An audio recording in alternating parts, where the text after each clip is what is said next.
The pen is the tool of the journalists. This show is called PENSDOWN because this is where they drop their pens. And then they become the news makers, not the reporters or presenters. On this show, we bring you behind the scenes, all the issues that do not get reported, how journalists got into the crafts, what they go through before they bring you the stories, the entertainment, the news, and everything in between. And some of the things they will ordinarily not share. Here, we get them to relax, and then they will tell us all. This is Pens Down. Today, we are traveling to Nigeria, and I've been joined by a decorated multimedia journalist who is also a media specialist. She's going to walk us through her journey through her crafts on Pens Down. My guest today is Dorcas Bello. Thanks and welcome for joining me on Pens Down. Yay, thank you. Right. Thank you. Thank you Um, for having me. One of the things that caught my eye on your profile is that you have trained quite a number of people in ticket house storytelling. Is social media a distraction to journalism or it is a tool for the journalists?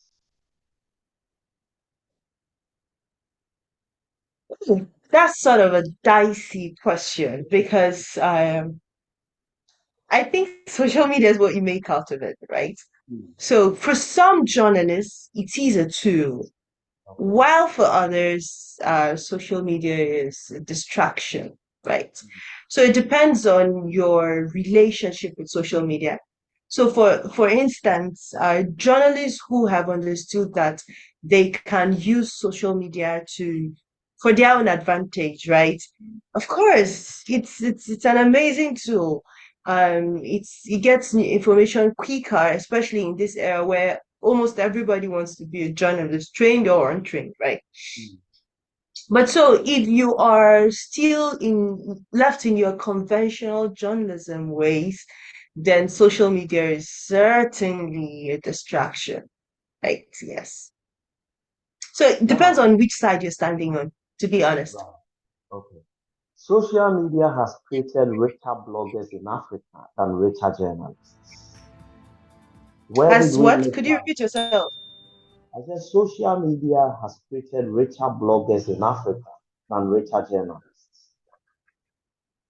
Where did we miss out as journalists? We are the professionals who are taught how to manipulate tools of mass communication to our professional advantage. How did we miss out on the windfall or the economic benefits of social media? Hmm.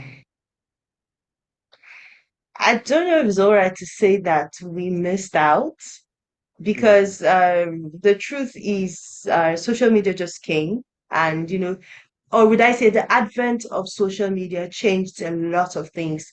And fortunately, unfortunately for journalists, we received a huge blow, sort of, access to, and I think this is largely because people suddenly had access to these tools to journalistic tools, for instance. Um, before then, a lot of people didn't have access to audio recording. You had to get a midget to be able to record, which meant that you have to invest money to get it done. You had to invest money to get cameras done, to buy cameras to be able to be a broadcast journalist. You had to get money to be able to print, to be able to become a print journalist. But then suddenly there's a tool, right? The mobile phone gives all three in one package. So, people who just like to share information just saw it as, well, I have the tool, I have what it takes. So why don't I just go spread information, right? And I don't think that people do well. Of course, there are people who spread this information with an agenda, but to a large percentage, they just want to share information, right? Without the, unlike journalists, we have we have gatekeeping, we have editors, we have who checks what goes out and what goes in and what comes in, which is the difference between the work of the journalist and the work of every other person on the street, right? We care about balance. We care about how does this affect the society? Does this tear the society down, or does this build the society? We care about all of those. But the people on the streets, they don't know this. They don't know the ethics. And so they just jump on it, and it's like, I can be a journalist. Everyone can be a journalist. To hell with every journalist. We can all be journalists. And so unfortunately it's affecting the society. It's causing chaos in the society. It's spreading misinformation, disinformation, malinformation. And it's suddenly a tough nut to crack, because how do you then gatekeep this? Even as a policymaker, how do I tell everyone to stop sharing information? How do I pin down? Because it's like every single person is guilty of it. So how do I control the minds of everyone and make sure that they are all gatekeepers? They are all, so it's complex and it's tough, and unfortunately it's causing chaos, Mm, sort of, in a way, even though it has its advantages. But then if you look at the disadvantage outside, it's causing some level of problems, because who controls what and how? mm. Let's talk about, let me put you on the spot. How did you discover the journalist in you? What brought you here? Oh, that is a big question. So I tell you, uh, I never knew I'd be a journalist, but I Mm, think my inner child was preparing to be a journalist. okay. Um, all through my life, you know how, we all wanted to be doctors at some point in our lives. Uh, uh, and I had a nurse aunt, so she, I had this deep relationship with medical sciences, Mm, right? But then I also admired all of the local journalists I see on TV, because in my house, news was the only thing I was allowed to watch. My mom, fortunately, unfortunately, read Ben Carson, and that's big picture, mm, and think big. And because Ben Carson's mother stopped them from watching TV, and he became Ben Carson, it applied to our lives as well. So news was the only thing we were allowed to watch. And so um, my favorite news program then was something called Eyewitness News. And I remember how they would go to break the news and do a piece to camera and call their name and give a sense of what's happening, and call their name and say, reread lot, eyewitness news. And so unconsciously, that kept echoing in my head over and over mm, again. And I realized that even now that I'm grown and left my family house, till today, as soon as I enter the gate to my house, I sort of do a PTC. I'm like, okay, so this is me. I've just gotten home and I can't wait to see my family. Dorcas Bello, eyewitness news. Like, I do that so unconsciously. And so when I was done with college, done mm, with uni, and I wanted to be a filmmaker. I studied English. So, but then when I went to serve in Nigeria, we have what is called the National Youth Service Corps, which happens when you're done with uni, you have to serve Nigeria for 1 year before you choose your career path. And so when I went to serve, I found myself in a TV station. And I wanted to just do programs, because even after school, I was presenting red carpets, I was doing programs and shows and all of that. But so the head of news in that organization, Mr. Wonosiko, looked at me and said, "No, you are going to be a newsman, because you are a filmmaker and you're a storyteller, and stories happen every day in the newsroom." So, and then I looked at him and, oh, well, it made sense. And suddenly I heard Dorcas Bello, Eyewitness News. Like, literally, I heard it, Eyewitness News. And I'm like, okay, so maybe this is an opportunity for my inner child to manifest, right? Mm, So I hopped on it and served for 1 year as a news reporter mm. and a producer and an anchor. And look how far. I guess I'm stuck with journalism, and I like it by the way. Sorry, so it's Wow, not by accident. great. Yeah. How many years has it been since you've been here? How many years have you traveled so far? We're a little bit above 8 years. Yes. Hmm. In these 8 years, what would stand out for you as the most challenging assignment?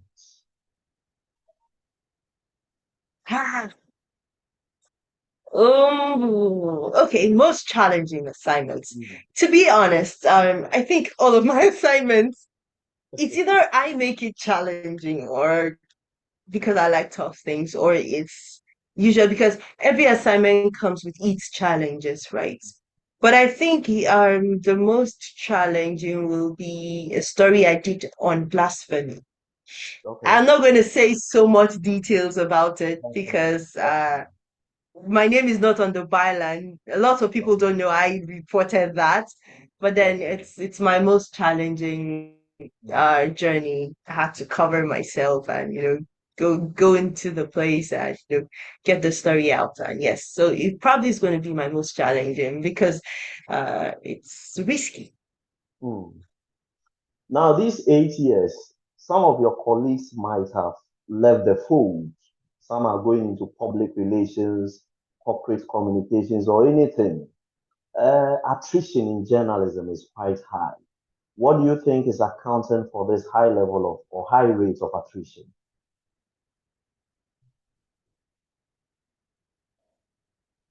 Sort of tough to say, right? Um, I think that so. Okay, maybe I could use myself as an instance, right? Hmm. Uh, when I wanted to go to into journalism, my mom wasn't supportive. She said, "No, I chose the career of poor people, and I'm just gonna end up poor, right?" And prior to that, I already had a mindset that there's money everywhere, right? Hmm. It's what you make out of it that determines whether it's going to give you money or not. Yeah. And my somewhat to sort of support my assertion, I said to myself that Oprah Winfrey was a journalist. She made money from media. So if she can, of course I can. But then looking inward, I hear a lot of people say there's no money in journalism. And Hmm. so I'm tempted to say it's part of the challenges and it's part of what drives people out of journalism because we're in a society where it's like the whole world is tilting towards capitalism. Hmm. There's a divide between the rich and the poor, and unfortunately journalism doesn't afford you the luxury of being rich. So it's like journalism is a profession for people that are passionate. So if your passion doesn't pay you, then you have to find something else that pays you, right? So I think to a large extent, a lot of people are leaving journalism because there's you can't be not like you can't be rich as a journalist because I made my first 1 million naira as a journalist, right? Okay. So it's the picture that people see and sometimes the work environment, sometimes it can get toxic, sometimes it can get tiring. You're jumping from one story to the other, jumping from one story to the other. It's almost like you don't have time for yourself. And so I think that some of these are reasons why people just throw the towel and you know what? Let's do something else. Let me put you on the spot. This your Okay. love affair with journalism. Is it a lifetime one or you'll be filing for divorce one Hmm. day? That is a tough call to make. It is because I started as a broadcast journalist. Okay. Then I went to print, right? So print slash online. So then now I'm doing audio. So I'm like a multimedia journalism, right? Right. And so if your question is directed to broadcast journalists, then the divorce is quite in the corner, I guess. But then if it comes to multimedia journalism, which has to do with audio products, because right now I now have like a website where I have my blog, I have where I can put up my video stories and my audio stories. So from what I see, it's like for better, for worse, until death do us part. One more personal question. Does journalism pay? Does it pay? Does it pay? Yes. Hell yes. Yes. Telling you. Okay, so I'm going to tell you this. When I saw the heartbreak in my mom's eyes. I saw how sad she looked when she said, I chose the career path of poor people. I knew I had to make money out of it, right? So for me, I entered into journalism and I was already a business person. So I got into journalism and I was asking myself, where is the money in journalism? Mm. Yes, there's passion. Yes, there's training. Um, but I gotta find where the money is because else I'm going to just be like everyone else and prove my mother right, right? Mm. So I started off first few years rough, Mm. terribly rough, low income. As a matter of fact, only God was helping. But then I realized, so I asked myself, what did opera do that was different from every other journalist? What has the rich journalists, what have they done that is different from what the average journalists are doing? And so, like a business person, I began to look for diversification. Where's the money? And guess what? I found it. So if you are in mainstream journalism, Mm. the tendencies to make money is slim. But if you understand that journalism could be business. So for instance, I had this planned out, right? That I was going to be a popular journalist and use my popularity to produce a product and influence the market with my popularity. That was the plan, big time. I was going to be like, yeah, that popular journalist who owns that real estate. And so, send the traffic there. Oh, that popular journalist who has this beauty brand. Mm. But guess what? That's not even where the money, that's not even where I found the money. Even though there could be money there, but that's not where I found the money. I realized that every journalist wants to work for a local media station. And I said to myself, I will never work for a local media station. And so eventually I found myself in a tiny, I'm not call it tiny, but in a local station that afforded me with some level of flexibility. And so I stayed. I was broadcasting, but then I was doing freelancing. And that's where the money is. Mm. Write stories for international organizations, shoot documentaries for international organizations, and in a week or in a month, make sure I sometimes I got to a point where I had to push out 6 stories in a month for Wow. different international organizations, and then so they pay you sometimes $1,000, sometimes 900, sometimes 750, sometimes if it's a documentary 1,500 dollar per unit per minute, and you're telling like 8 minutes, 10 minutes, 12 minutes. And so you're having you can't get up to $10,000 a journalist. So that's the question. So I ask you, is there money in journalism or not? There is. I also worked as a freelance journalist. I wrote for international magazines. So I can relate very well with what you're saying. But today, you are the one on the spot, not me. Right. Yeah, so to whoever is listening, make your judgment. Is there money in journalism or not? That's right. That's right. Now, in these 8 years, that is almost a decade, has there been any time that in the line of duty your life has been threatened? Well,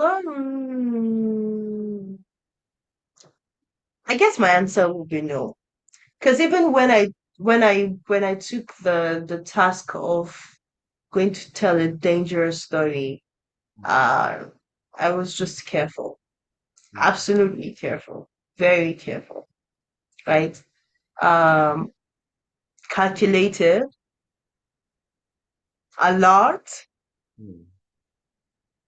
yes. And so, was I afraid? Yes, I was. But did anybody threaten me? No, they didn't find me. So, Yes. That yes, means I guess the answer would be no. going undercover, your anonymity was your security, more or less. Yes. Mm. Another question. Will you Okay. support calls for the licensing of journalists? Should journalists be licensed? Okay, you may have to refrain because I need to understand what you mean by license. Licensing. We have lawyers and medical doctors that are licensed to practice. Should journalists be made to toe the same line? Hmm. To be honest, if that's gonna curb the problems of fake information, misinformation, disinformation, I think it should be, yes. Uh, Something should qualify you to be a journalist. Something, right? Beyond the medium you work for, because literally it's like, oh, you're a journalist. What do you work for? Oh, I work for this station. Oh, that qualifies you to be a journalist, right? So, yeah, I'm not really giving it a thought, a deeper thought, but I think that it's not a bad idea. Hmm. There is one controversial practice in the media, and it has its own saying based on where you are located. In Ghana, we Okay. call it solid, which is the shortened form for solidarity. In Nigeria, it Mm, is called the brown envelope. mm, Cameroon, it is qua. called the brown envelope or gombo. Down in Malawi, they call it logistics. I Mm. want I want to pick your thought. What is your take on the brown envelope syndrome? To be honest, not like I want to make case for some journalists, right? But it's tied to the issue of licensing, right? Mm, So because I have not operated a lot in the more of like local journalism in Nigeria, right? I may not really understand brown envelope very well. So, however, I know that traditionally, right, here in Nigeria, if you invite someone to for an event or sort of if your children, for instance, come to my house, mm, when they're leaving, I am obliged to sort of give them transport, right? So mm, so a lot of organizations, because I think that because of the controversies on the brown envelope thing, lots of organizations just you know put money in the envelope and they give you as um transport, right? As sort of like what you said in Malawi or what country they call it logistics, right? logistics, yes. However, my point is this, and this is my stand, and I say this all the time. So long as taking this money doesn't cloud you from doing your job, if you're taking it as a form of bribery, then it is wrong. If you're taking it as a gift, oh, so this person, because I tell them, so they say, oh, there's a transport money. I'm like, okay, thank you, but you're not paying me. I still do my job the way I'm obliged to do that. But when it becomes that you are working for the brown envelope, that's when it becomes a problem because it clouds your sense of judgment, it clouds your sense of truth, and so it's a question of should we continue? Should journalists accept gifts or not? Right?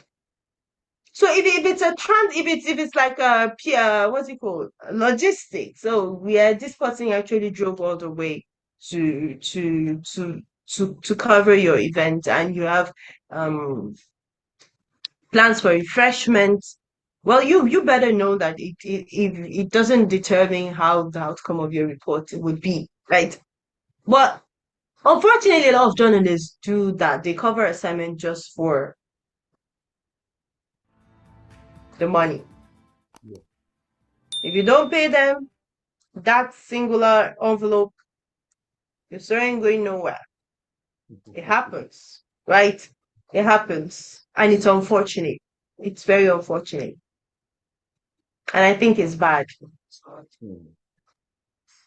But if you're going to be like, I would take your money and do the right thing. So it depends on how you see it.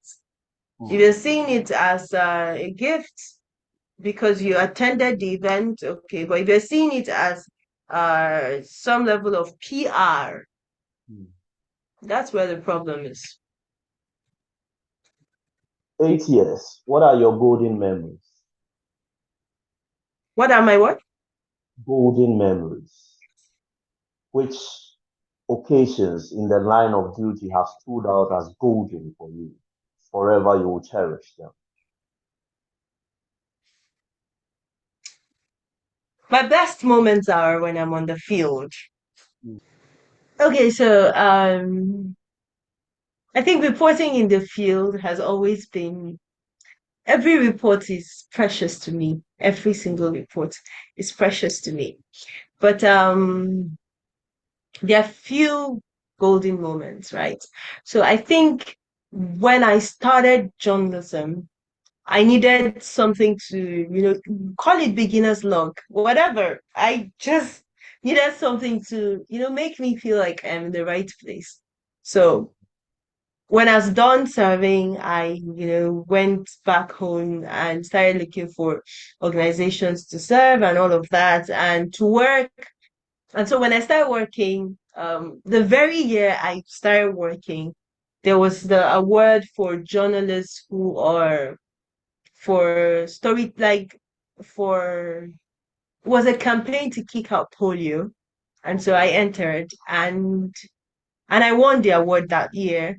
And so for me it was like, yes, this is beginner's luck. And so for some reason, I think every single year came with an award as a journalist from when I started up until today. It's like, and all of those moments are precious to me because I see them as okay, this is the universe telling you you are in the right place. So yes, OFAP awards, AFIDFF awards. Some of them so some you get to finalists, and but you don't win the award. Some you get to win the award. But for me, it's that I get to even the finalist position is like you're Hmm. getting there. You're doing Wow. it, right? Yes. Yes. Even this year, a Ghanaian won, and I'm like, oh no. So this year, this year, I also got to the finalists of BBC Comlo Jumo Award. Okay. Yeah. Yes, and we were like, it was like, oh, this is your final. Congratulations, you've made it to the final stage, and you have one more interview. And then so I was waiting. I'm like, fingers crossed, will I be? But then it's a Ghanaian, and I'm like, how should I feel about this? I'm going to go and follow him on social media because he took my spot. But no, right?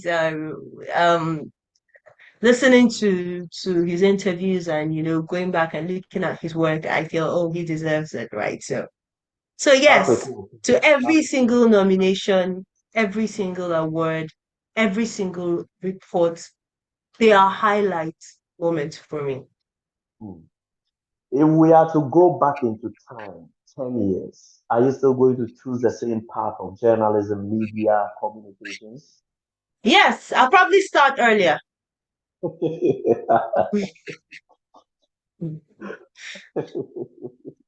Yes, absolutely, yes. There is Wow. nowhere else I would have been. I am Hmm. at the right place at the right time and doing the right thing, and I wish I started earlier. Hmm. Let me pick your thoughts on this media matter. There are a lot of politicians that own media houses and politically exposed persons who have set up media establishments. The political ownership of the media. We find ourselves in a budding democracy where we need to be cautious in treading as far as building ourselves and our institutions are concerned. Is there a reason to be worried or there's no cause for alarm?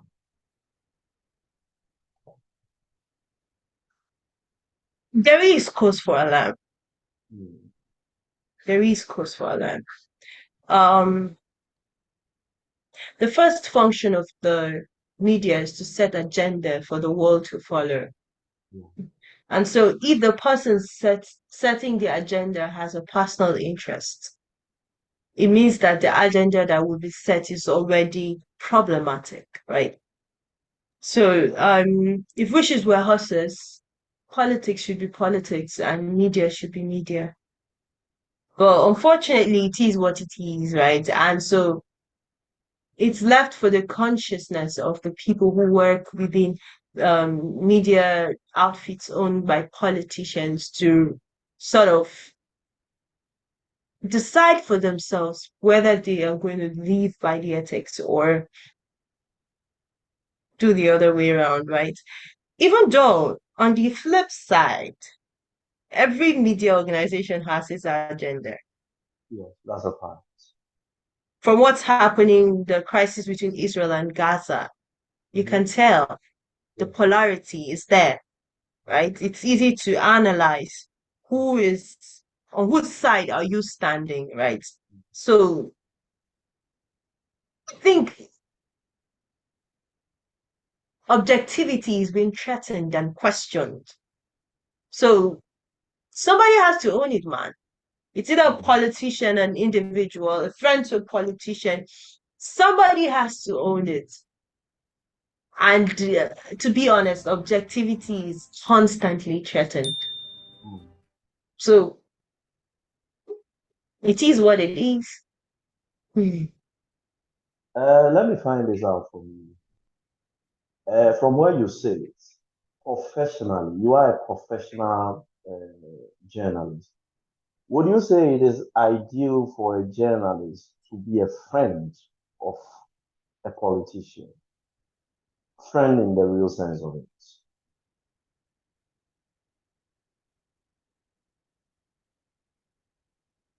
It depends on your person. If you are Hmm. like me, who is like the former president of Nigeria, I am for everybody and I am for nobody, right?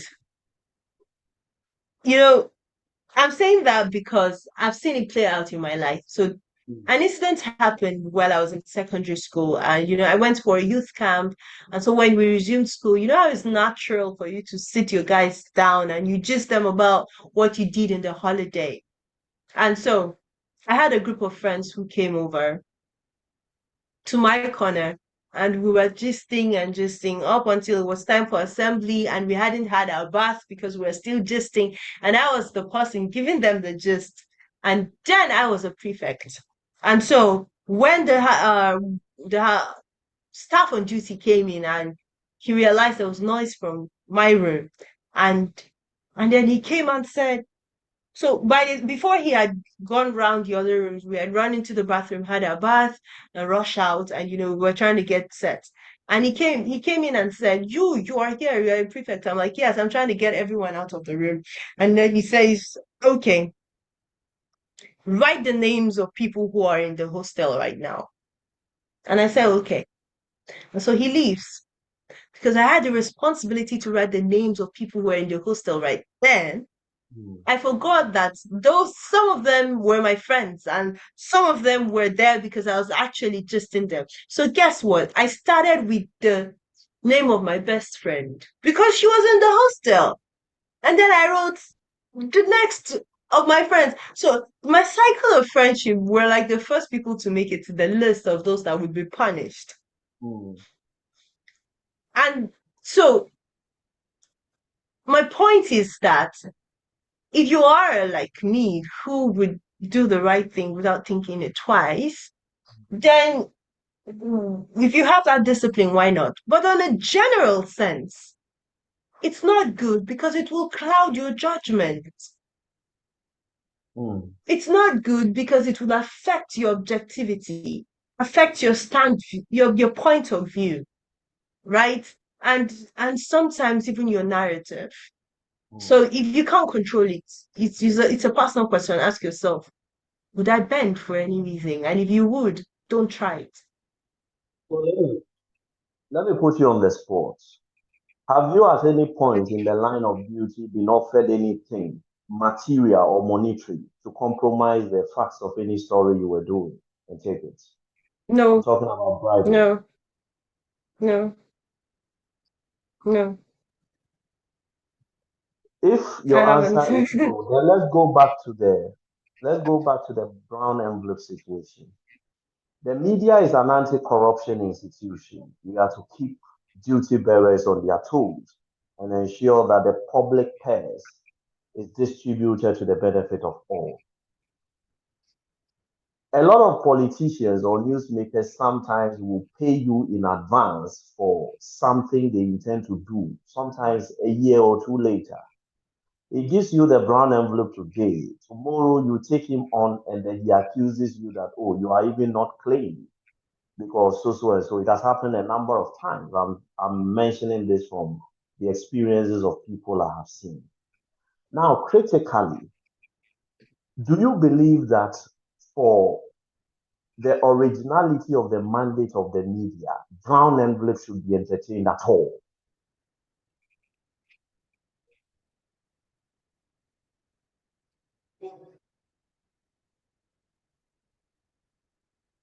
Okay, so what's the question?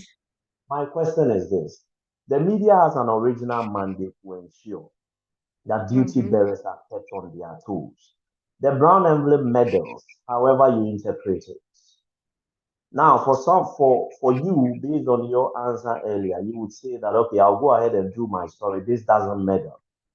But somebody also, from the angle of the giver, sees it as compromise to a certain extent. And sometimes they may want to use it to rub it in your face when you come hard at them. To do your job independent of such meddling, do you think that brown envelope, be it a gift, a bribe, whatever it represents, should be entertained? Should it be entertained at all? Yes, you shouldn't. To be honest, it's there because a lot of people don't so you need to understand. I am the kind of person who believes that to solve a problem you need to understand the nature of the problem and the history where it's coming from. A lot of media organizations don't pay their reporters well, so it's like a way of fending. Most times they rely a lot of I know a lot of journalists who rely on that, on PR, qua, whatever you want to call it, as a way of getting rewarded for their hard work, right? So to fix that, the truth is that attention has to go back to who a journalist is, who are like not everybody should own a media outfit unless you have a certain amount and unless you know that you can cater for your staff. You shouldn't go into journalism. You don't have any business. You get to offices and journalists haven't been paid for 3, 4 months, 5 months, and you don't have any moral ground to tell someone who has worked for 3, 4 months not to take money, right? So unless all of these issues are fixed, I don't have any moral ground to say no, don't give brown envelope because at the end of the day, that's where some people feed and fend for. So fix it. Make sure that people who own media houses are capable of catering for their staff. Else, it shouldn't be business. let me pull the brakes here, but I want to announce on this platform that I'll bring you back one day in the future because there are still a number of issues that I know going forward. The perspectives will continue to build and will bring you back for you to put flesh on them. All the same, thanks for your company today. We are truly grateful. Thank you. Thank you. Thank you very much for having me. Welcome. It's a good This time. has been, Thank you. this has been Pens Down. Here we talk journalism gems. This is where we get the reporters, presenters, and everything in between to relax and then tell us all that they go through. It's a lot that they go through before they bring you the news, the interviews, and what have you. It is only on this platform that they get to talk without looking over their shoulders or thinking somebody is watching them. Here, it is free for all and it's our own. Thanks for joining us. We'll be back next time with another colleague. And still, the agenda will be the same journalism, James. Bye for now.